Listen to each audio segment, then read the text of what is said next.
Welcome to Recreation Therapy.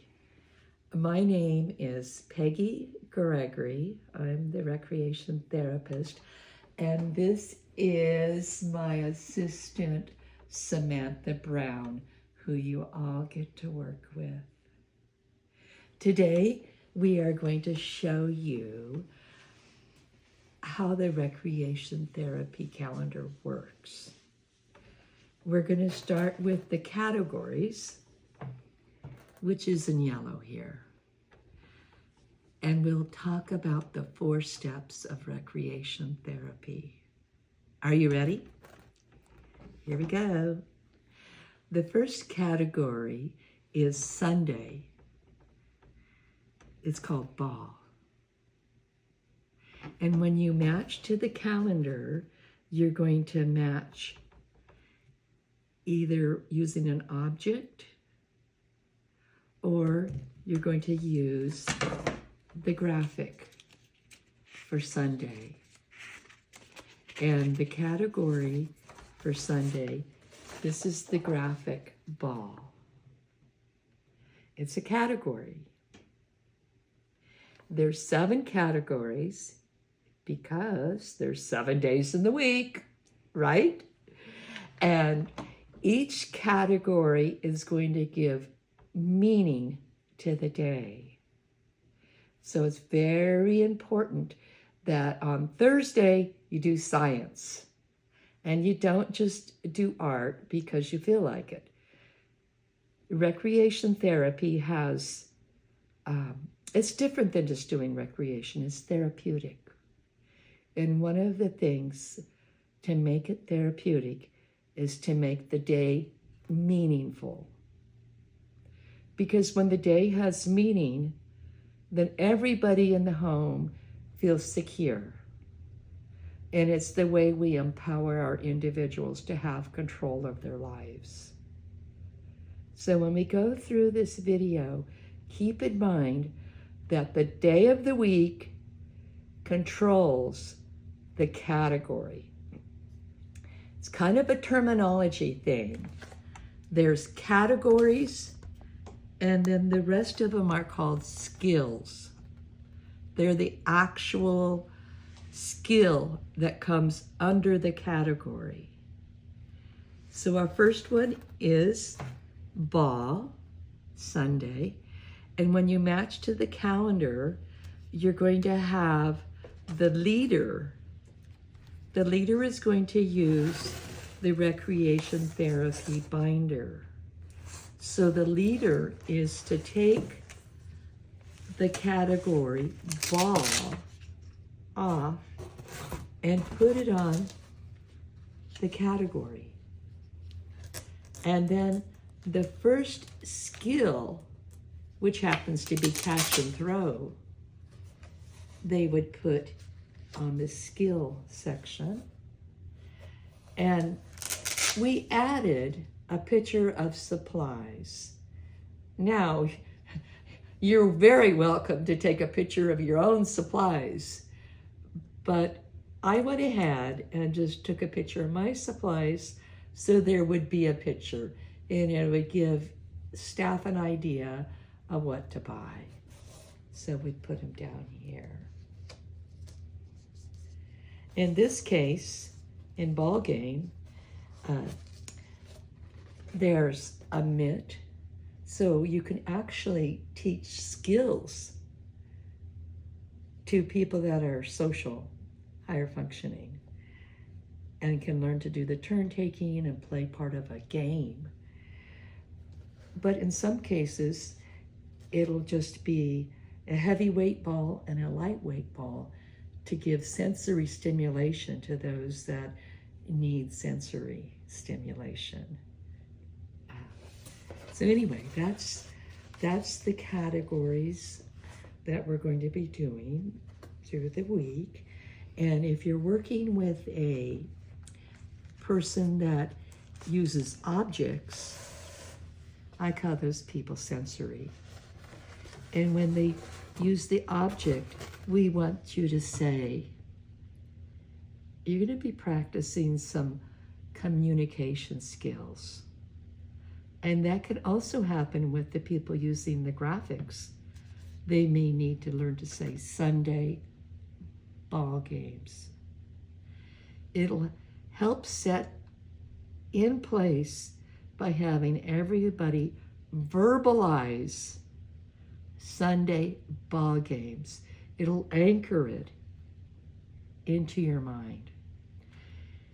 And if you're matching with the balls, the individual is supposed to say Sunday ball. Can you do that for me? Sunday ball. And if you were matching objects, you know, some people are just going to be holding two matching objects to understand that they match. Some people start there. Some people are more advanced, and you could take, the leader could, the staff person could take their ball and say, show me your ball. And they might be matching 1 to 7, where they're all there. It could be on their plan that they're matching 1 to 2. And you would just take out 2 items and they would match 1 to 2. Where's the ball? Sunday ball. Have the individual say Sunday. Say it, Sunday. And then ball, ball. This will be beneficial for staff and individuals.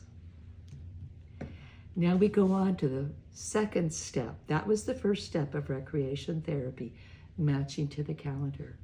The second step is getting the supplies. Now, supplies can be stored anywhere around the house depending on where the program manager is making that decision. I would store my ball games out in the garage because there's going to be big balls, little balls, croquet sets, a lot of things. But you may decide to have them all stored in one spot. It's up to you. So, storage and gathering supplies. As you see, some of the supplies for ball games can be rather big. So I would put them in the garage. But if you want to keep all the recreation therapy together so staff can find it easily, that's good. I mean, it's up to you. We're typically going to have a bin for every skill. I don't have a bin for balls because a big basket is really what you need to keep it all in. A big basket where everything's kept.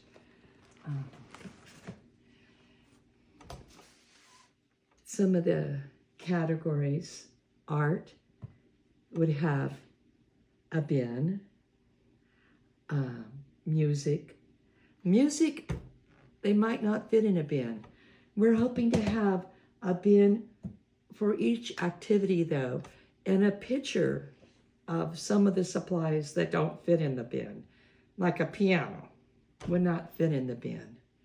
But you might want to have all your maracas and tambourines and sound instruments, or with dance, you might want to have all the scarves together, or with play. One of the categories in art is play, theater, dress up, art, doing plays, all the costumes. So having a bin for each skill is going to be important, and also having directions for staff. We'll be making a little video for each skill in each category so that you can understand the supplies and how to do the activity. So that is gathering the supplies. We want our individuals to be involved in that. The reason I say that is because so many times I've come to the group homes and staff do everything. And the individual will come to the table and make a mark and leave. But there is so much more to recreation therapy. There is matching to the calendar, setting it up, doing the activity, and the cleanup. Very important ways to involve our individuals. I've been doing this so many years, 47 years. And I've seen staff turnover, and I've seen the problems. And staff always say, how do we get them to participate? Well, this is how. There's 4 steps. Match to the calendar, stay to the routine, have the individuals involved in getting the supplies, even if they're just going to take something out of a bin. That's part of setup. And the third one is called doing the activity. So when we're doing the activity, I want you to turn the TV off, turn off their iPad for 15 minutes. Take away the coloring book. This is recreation therapy time. Everybody is to match to the calendar. So when you're doing the log, everybody should be matching to the calendar. If they do not help get supplies, do not put a check here. If they do not come and participate, do not put a check here. If they don't come to the table, I'm hoping staff will go to them and at least toss a ball back and forth, one-on-one. Or if it's music, do a little music, one-on-one.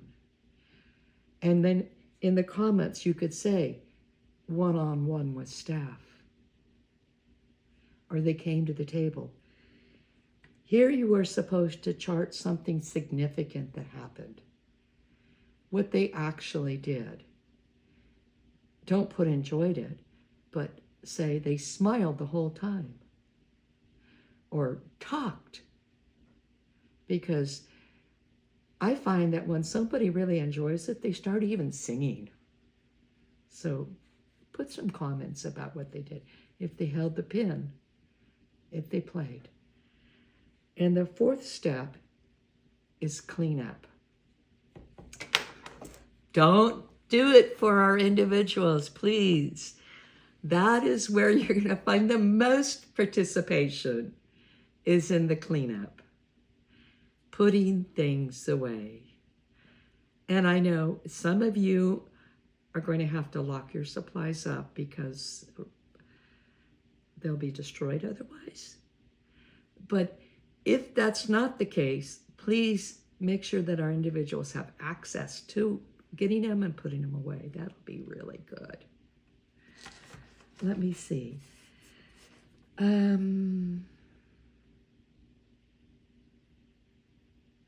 you have any questions, please talk to your recreation therapy assistant or email me, call me. My phone number and email is on top of every assessment. We write a quarterly report on each person. It's a required document by our state and federal government. So if you want to get a hold of me, I'm very happy to help. This is my passion. Thank you for listening. Have a good time in recreation therapy. Bye-bye.